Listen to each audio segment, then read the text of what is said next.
Hi friends, எல்லோரும் எப்படி இருக்கீங்க? இன்றைக்கி நம்ம கோழிக்கூடு காலையில் திறந்து விடுறப்போ எப்படி இருக்குன்னு பார்க்கலாம். பார்க்கலாம். ஃபஸ்ட்டு கூடு பார்த்துக்கோங்க. இதில் ஒரு 7-8 கோழி வரைக்கும் இருக்குது. அடுத்து அங்கே உள்ளேயும் 2-3 கூடு இருக்குது. வாங்க பார்க்கலாம். கோழிங்கெல்லாம் வெளியே வந்துட்டு சரி அடுத்த கூடு போய் பார்க்கலாம். வாங்க.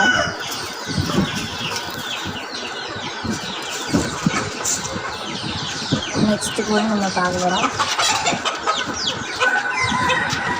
இதில் 2 குஞ்சுமே இருக்குது. அது திறந்து விட்டாச்சு. அதை ஒன்றா போட்டால் மிச்சம் கொஞ்சம் கொத்து, அதனால் தனியாக அடைச்சிருக்கேன். இதுலேயுமே ஒரு 7 கோழி 8 கோழி கிட்டே இருக்குது. எல்லாம் திறந்து விடவும் அவசரம். எல்லாருமே திறந்தாலே ஓடிடுவாங்க, யார் நிற்க மாட்டாங்க. நெக்ஸ்ட்டு கூட பார்க்கலாம். நெக்ஸ்ட்டு கூண்டுலேயும் ஒரு சேவல் 4 கோழி வரைக்கும் போட்டுருக்கேன்.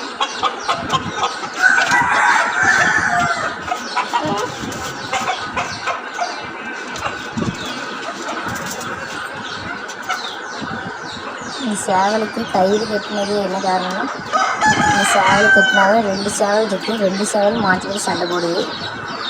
அந்த பிளாக் கலர் சேவல் வந்து அந்தளவுக்கு சண்டை போடாது. இதுதான் ரொம்ப சண்டை. அதனால் இதை ஒரு சைடு கட்டி போட்டிருந்தோம்னா ரொம்ப சண்டை போடாமல் இருக்குது.